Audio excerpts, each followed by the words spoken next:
Magandang gabi bayan. Base sa tala ng ating kasaysayan, pagkaraang matapos ng grupo ni General Emilio Aguinaldo ang bandila ng Pilipinas sa Hong Kong, naisip niyang kailangan niyang ternohan ito ng isang awit upang maging kompleto ang pagdideklara niya ng kalayaan sa Kawit, Cavite sa kanyang pag-uwi. At dito na nga sinasabing nabuo ang ating pambansang awit na tinatawag natin ngayong Lupang Hinirang. Pero ano itong marangal na dalit ng Katagalugan na sinasabi ng ilang mga musical historians na dapat ay nauna nating pambansang awit? Narito ang aming report. Nang umuwi si General Emilio Aguinaldo sa Kawit, Cavite noong ika-19 ng Mayo 1898 mula sa pagkaka-exile niya sa Hong Kong, bukod sa dala na niya ang bandila na iwawagayway niya sa harapan ng balkonahe ng kanyang bahay, ay dala rin niya ang isang awit. Unfortunately, hindi na natin alam kung ano yung anthem na yun. So meron na siyang daladalang anthem na tutugtugin at magiging anthem natin. Pinatugtog niya ito nung dumating siya sa Cavite. Hindi niya yata masyadong nagustuhan. Kaya hiningi ni General Aguinaldo ang tulong ng kanyang kasamahan na si General Mariano Diaz na ihanap siya ng isang musikero. Dito inirekomenda ni General Diaz si Julian Felipe na isang pianista at kompositor.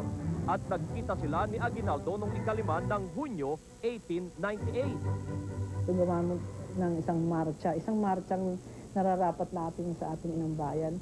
Si Felipe ay bagamat teacher siya, isa na rin siyang umaano sa mga kilusan noon. Kaya kumbaga yung damdamin nandoon, no? So sa kwento ni at kakasabi ni Aguinaldo, medyo maliwanag kay Felipe yung gagawin niyang musika. 6 na araw ang ibinigay na palugit ni General Aguinaldo kay Julian Felipe para tapusin ang naturang marcha.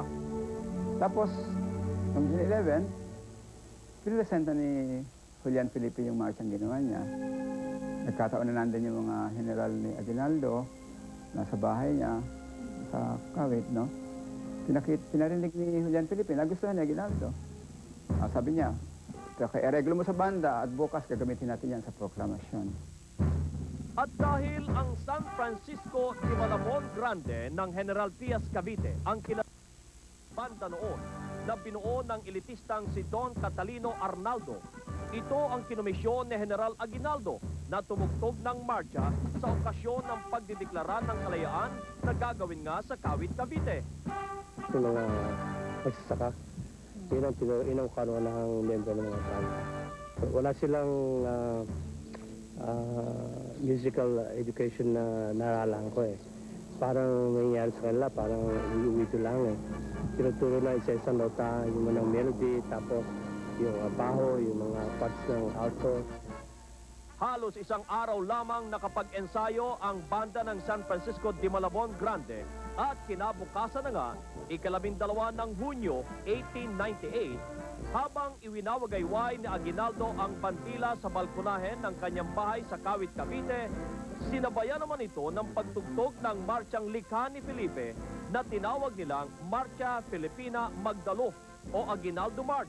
At nang lumaon ay binago ito at ginawang Marcha Nacional Filipina.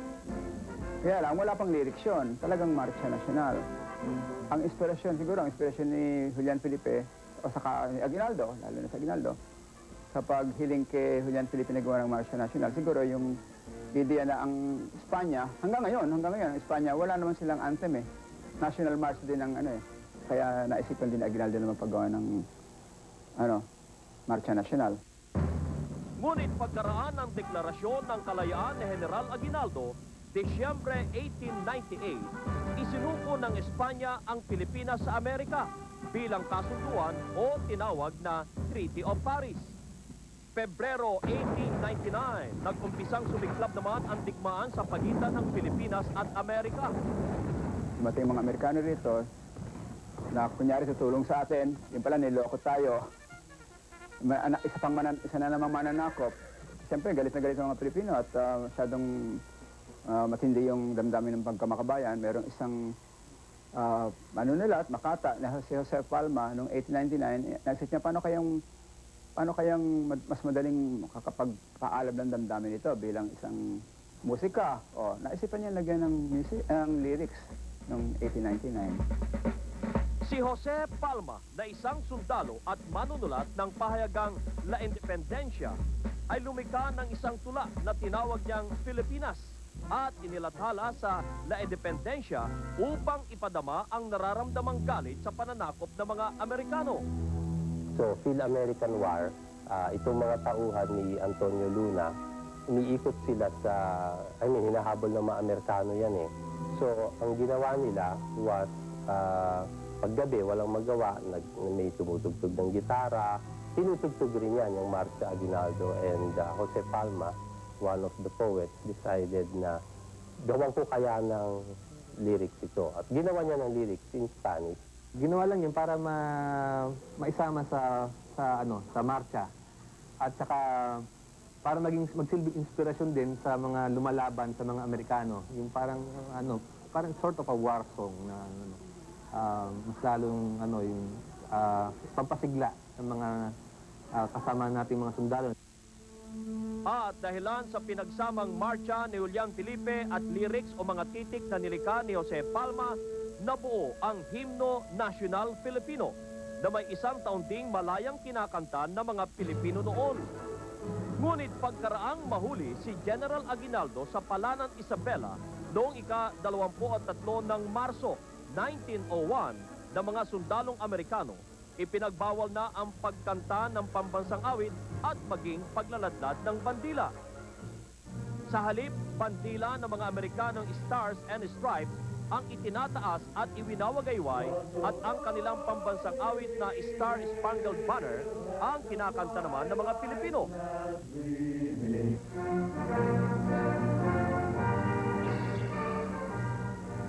Taong 1934, Commonwealth period, sa ilalim ng pamamahala ng Pangulong Manuel Quezon, ay pinayagan na ang paglaladlad ng bandila at pagkanta ng ating pambansang awit. Subalit ang kondisyon, kailangang maisalin ito sa wikang Ingles. Ang orihinal na Espanyol na titik ng pambansang awit na Pilipinas ay sinalin sa Ingles ng Amerikanong si M.A. Lane at Senador Camilo Osias. At dito na pinanganak ang Land of the Morning. Ngunit hindi pa rin nararamdaman ng mga Pilipino ang pagiging malaya noong panahon ni Pangulong Quezon dahil dalawang awit ang inuobligang kantahin, ang Land of the Morning ng Pilipinas at ang Star Spangled Banner ng Amerika. Nang sinakop naman ang Pilipinas ng mga Hapon noong taong 1942, muli na namang ipinagbawal ang pagdidisplay at pagkanta ng national anthem. Nung medyo lumuluwag na rin yung mga administrasyon ng Hapones sa atin, pinayagan na rin ang yung pag-awit ng pambansang awit. Pero ulitin ko ulit, yung di ba yung ating anthem ay nasa wikang Ingles. Ayaw ng Hapon na na ipalaganap yung Ingles dahil una, yung Ingles ay wika ng mga Amerikano, nakalaban nila. Kaya nagkaroon din ng move na gawing Pilipino ang ating national anthem. Kaya ang Pangulo noon na si Jose P. Laurel ay nag-utos sa suriang wikang pambansa na gumawa ng pag-aaral sa ating pambansang awit at pagsasalin sa wikang Tagalog. Iba't ibang magagaling na makata noong panahong yon ang nagsalin sa wikang Tagalog mula Espanyol na pinangunahan ni Julian Cruz Balmaceda na tinawag na eclectic version. Ngunit dahilan sa hindi umaakma ang mga titik na ginawa ni Balmaceda sa musika ni Julian Felipe, binago itong muli ng grupo ng musician ng Department of Education. Yung saling Balmaceda, ang umpisa nun O Sintang Lupa, Perlas ng Silanganan. Yan. Ang kanilang tinatapatan ay ang Tierra Adorada, Hija del Sol de Oriente. Yan ang Kastila. Lupang Hinirang, ito na nga ang ginawa ng committee na binabanggit ko sa iyo na yun na nga ang ating inaawit, Lupang Hinirang, na ganito naman, Bayang Magiliw, Perlas ng Silanganan. Pagkaraang i-turnover ni Julian Felipe sa National Library, ang original na version ng pambansang awit ay binayaran siya ng 4,000 piso. Ngunit pinabago kay Julian Felipe ang kanyang komposisyon dahil napakabilis ng musika nito at hindi makasunod ang mga kumakanta dahil sa mataas na tono.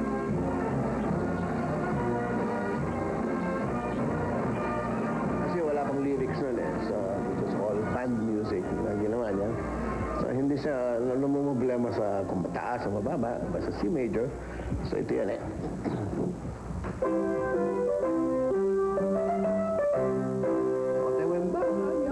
Mataas talaga. Mataas talaga yan. So, ang ginawa, binabaan. So, ito.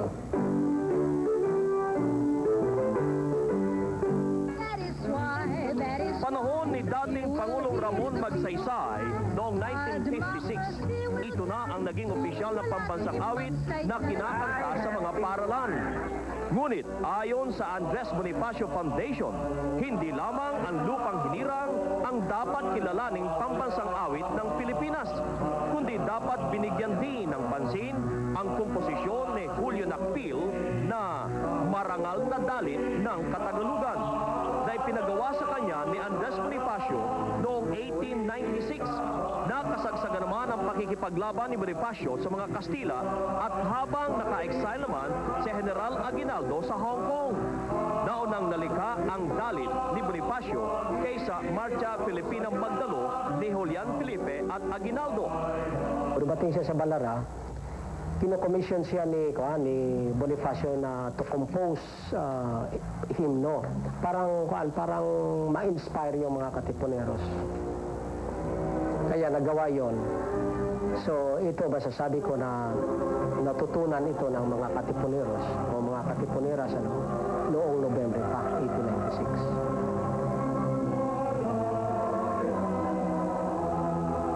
Di ganun din ang sentimiento. Ganun din, kalayaan, puri, kabanalan, kataas-taasan, kagalang-galangan, kabanalan ng mga anak ng bayan. Parehong sentimiento na makikita mo rin naman sa pambansang awit natin. At una itong narinig ng mga Katipunero noong kaarawan ng kanilang supremo na si Andres Bonifacio. Subalit, ayon sa mga historians, politika rin ang nanaig sa ating pambansang awit ngayon. Now, obviously, kung si Bonifacio ang nanalo pagka-presidente doon sa Tejeros Convention, ito ang i-adapt ni Bonifacio kagad na official hymn. Nakakapanghinayang nga dahil hindi natin kinakanta itong isa eh. Dapat itong dalawa ay dapat nating ipahahalagahan at sa mga angkop na okasyon, kantahin.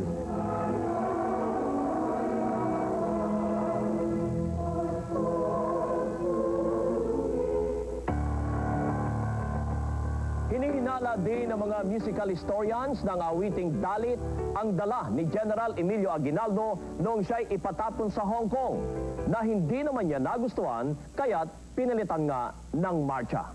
At sa aming pagbabalik, iparirinig namin sa inyo ang iba't ibang version na nilikha naman ng mga kompositor at ano ang katwiran sa nato ng mga version.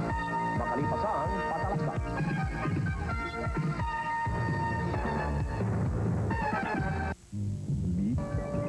Taong 1956, panahon ng Pangulong Ramon Magsaysay, opisyal na kinilalang pambansang awit ang Lupang Hinirang na hango sa musika ni Julian Felipe. Ngunit may ilang kompositor at mga awit ang gumagawa naman ng ibang version, ibang lyrics at music o melody ng ating pambansang awit. Narinig niyo na ba ang version na ito at ano ang pananaw ng mga musical historians hinggil dito? At kayo, bayan, kailangan bang may iba pang version? Narito ang aming follow-up report. Ngayong 100 taon na ang pambansang awit na siyang awit din ng kalayaan. Ikaw, kabayan, alam mo bang awitin ito? Sa dagat at bundok, sa simoy at sa langit mo'y bugaw, ang lagwat mo'y tagumpay na nagniningning.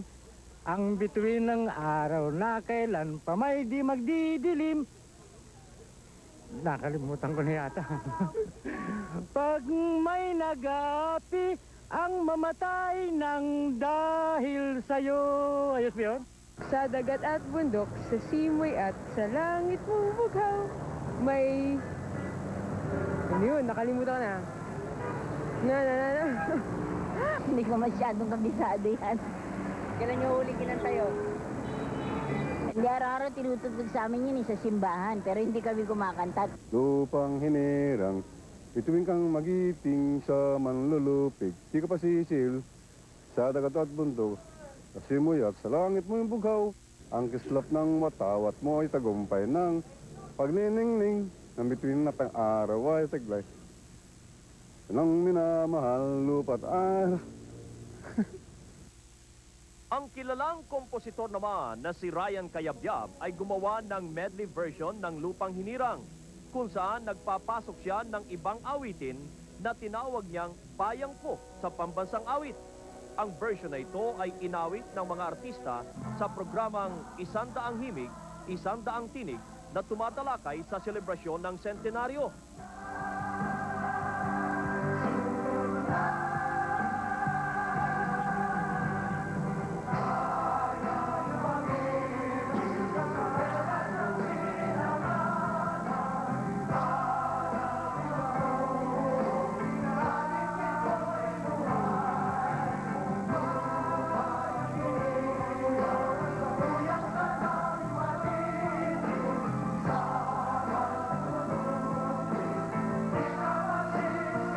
The song was segued from ikinabit ng isang awit na ginawa ko, especially for the centennial, no?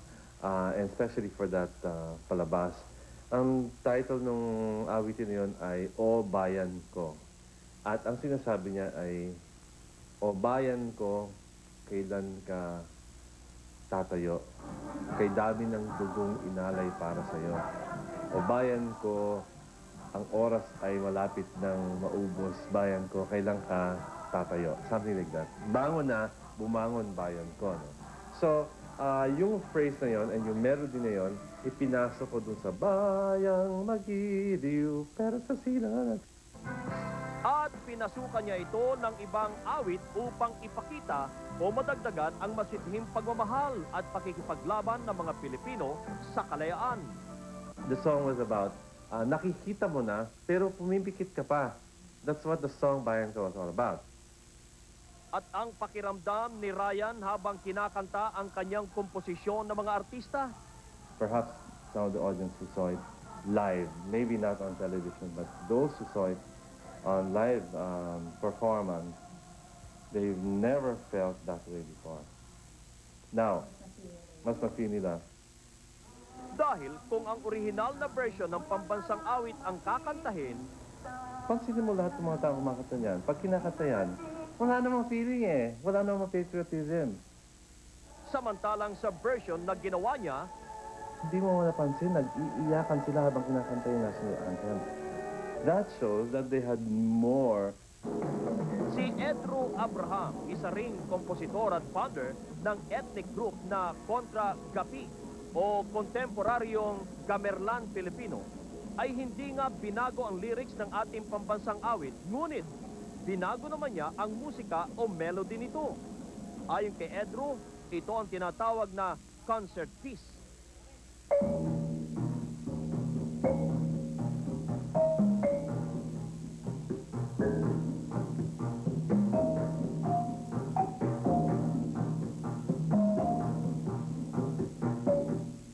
Ang pagtugtog namin ng national anthem ay isang concert piece.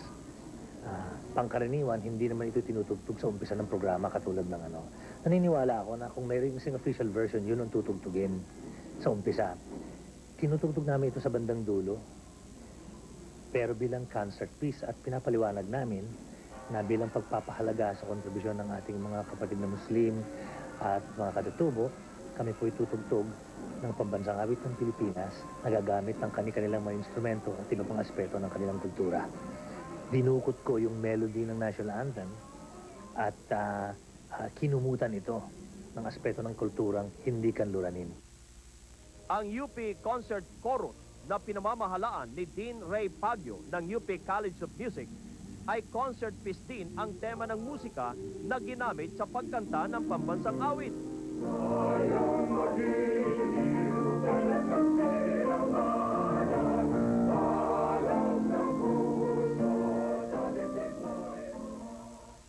have two versions now. If we have a serious concert, we open up with the national anthem in a concert version. So talagang concert version. And I will yung i-dispute ko lahat yung mga hindi makakagusto ng version na yan. No? Kasi kahit na saan namin kantahin yung anthem namin na yan, ang concert version, talagang pinapalapakan ng tao. Kasi nararamdaman nila yung sarap ng anthem, tsaka yung bigkas. No? Hindi naman binago yung mga nota. Ginawa lang namin slow ang first part, tsaka ang second part, yung pampakyat. At mas maririnig ang ganda ng musika sa concert version dahil mas maraming boses ang kumakanta kumpara sa original na version. Yung national anthem natin kasi, iisang boses lang yan unison, so mas madali yan. At ang nakikitang resulta ni Dean Pagyo kung maraming boses o concert version. You start with hushed tones na parang kinukup mo para yung sinasabi ng anthem. Tapos second part biglang mag-explode ka with all the passion in your heart. No? Ngunit ang mga musical historian at ilang composer ay hindi pabor sa pagbabago ng version, maging musika o lyrics ng ating national anthem. Ayon kay Ginoong Redentor Romero, isang international conductor, taong 1985 nang maglakbay siya sa iba't ibang probinsya at ibang bansa upang tuligsain ang mga kilalang singer na gumawa ng ibang version ng pambansang awit sa mismong pagtatanghal ng Araw ng Kalayaan noong 12 ng Hunyo 1985 sa Luneta Grandstand. Bayang magayang araw na puso sa libing mo'y buhay. Panghiran tuyang ganati sa manlulubi, di ka ba sisiin na dadagat bundok sa simoy at sa langit mo'y buhay. Kung babuyin mo ang ating national anthem, para mong binaboy lahat ang mga buong Filipino nation. There are two things that a country must never touch. The flag and its anthem. Why? Because these are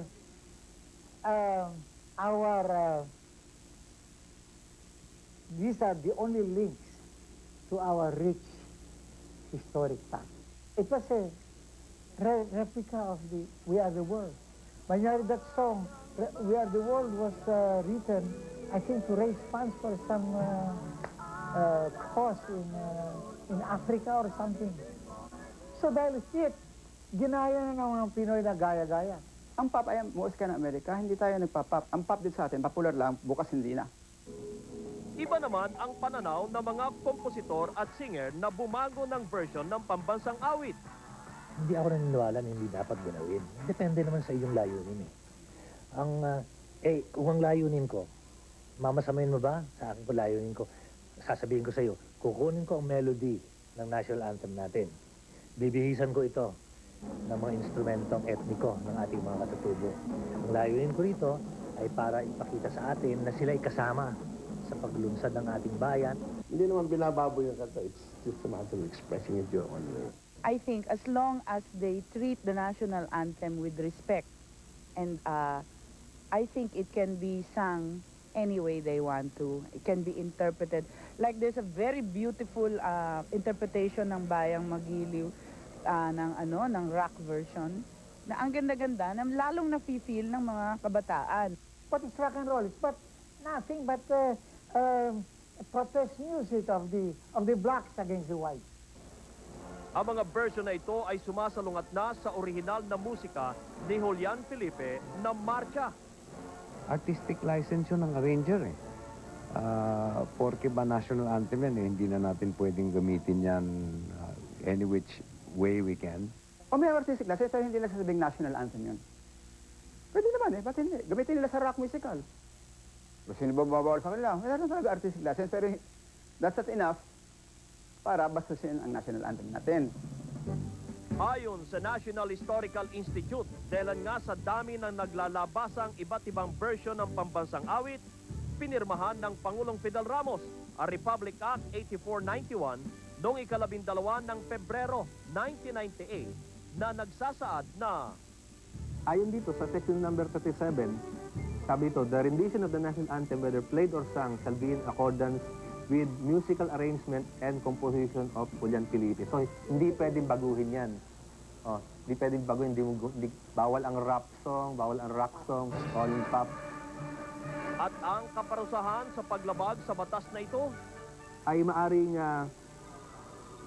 maparusahan ng isang multa na hindi higit sa 5,000 piso o hindi sobra ng so that less than 5,000 pesos or not more than 20,000 pesos or by imprisonment of not more than 1 year or both such fine and imprisonment upon the discretion of the court. So meron hindi na maaaring loko-lokohin to. Kasunod nito ay ang naaprobahang pambansang awit na iniutos ng DEX na dapat kantahin sa mga paaralan ay ang version ng UP Madrigal Singers na hango sa komposisyon ni Julian Felipe na Marcha. Paglayang pinaamaan, ang kislap ng watawat mo'y tagumpay na natili. Ang bituin at araw niya kailan pa may makili. At sa ating pagbabalik, ang kakaibang version ni Paul Galang ng pambansang awit na tinawag niyang Lupang Sinira mula sa orihinal na Lupang Hinirang. Makalipas ang Patalasta.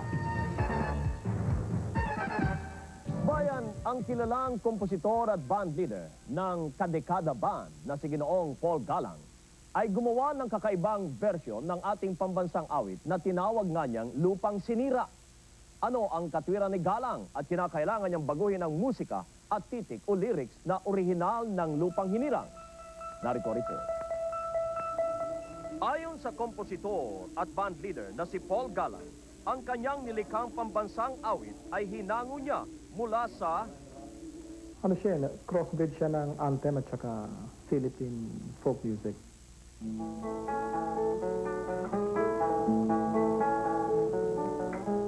Bayang mahiwaga sa malayong silangan, alab ng puso sa dibdib mo'y apoy, lupang sinira, bayan ang magigiting, sa manlulupig hindi pagagapi.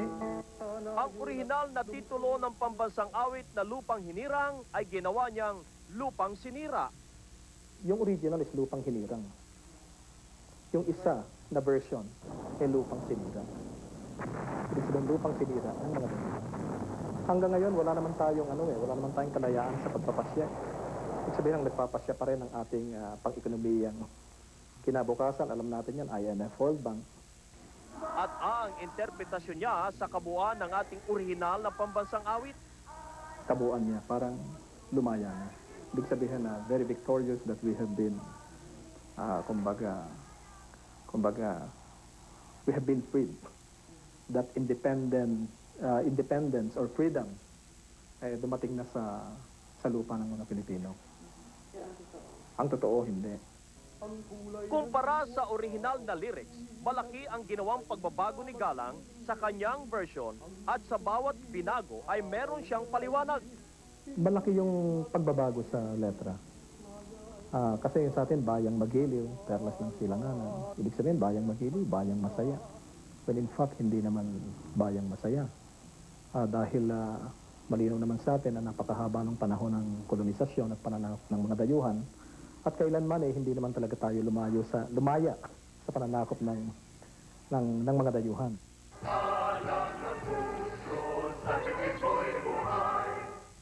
Alab ng puso sa dibdib mo'y apoy.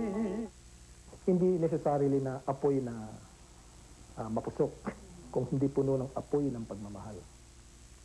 Lupang hinirang, buweka ng magiting, sa manlulupig, di ba masipig? Lupang sinira, bayang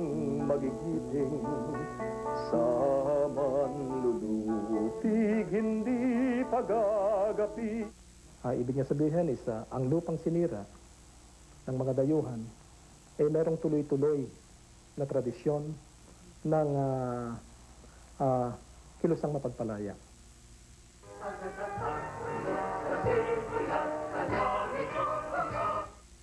Sana yun at lungsod nagkaisa, makabayang mamamayan. Ibig sabihin, pinakita na natin yung present reality. Ito yung panahon ng diktadurya. Kasi sinulat ito mga ano lang mga panahon ng 80s.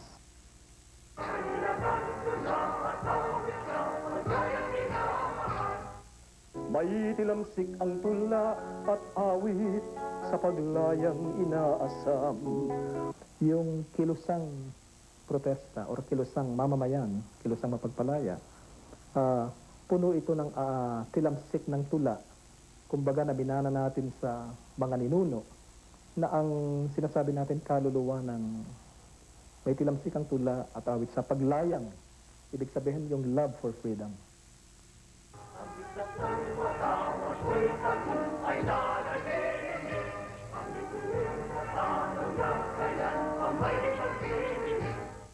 Ang kulay ng watawat mo'y tagumpay na magniningning. Ang bituin at araw niya'y hindi magdidilim. May influence na ng present ano. Yung dating, siguro malinaw naman yun, darating ang panahon na wawagayway ang watawat at yung tinatawag nating liwanag ng tagumpay ay muling darating sa ating lupain. Ang nagdidilim ito, bunga ng patuloy na eksploitasyon hanggang sa ngayon. Kita naman natin yung eksploitasyon hanggang deregulasyon.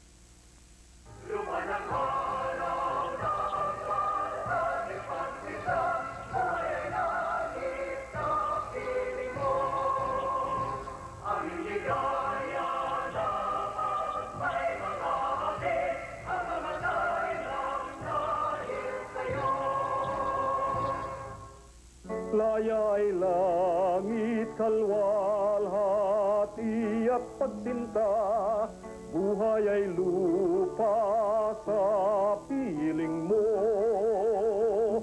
Aming ligayang makita ng baya'y di api, ang mamatay ng dahil sa'yo.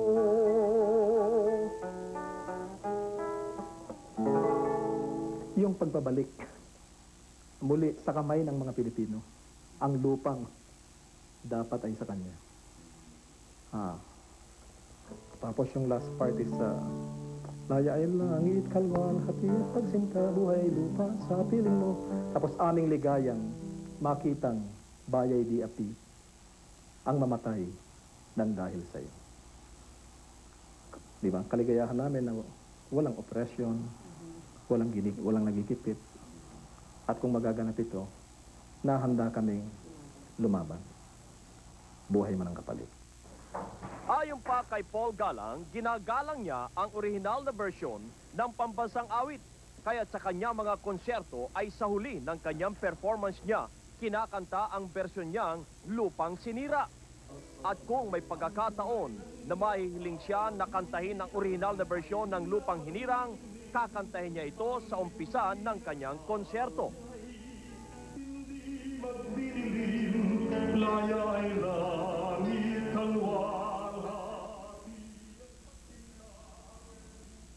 Nakasaad sa Republic Act 8491 ng pambansang awit ay dapat lamang kantahin sa mga international competition kung saan ang ating bansang host sa mga local competition sa signing off and signing on ng radio broadcasting at TV stations, sa screening ng mga pelikula at opening sa teatro.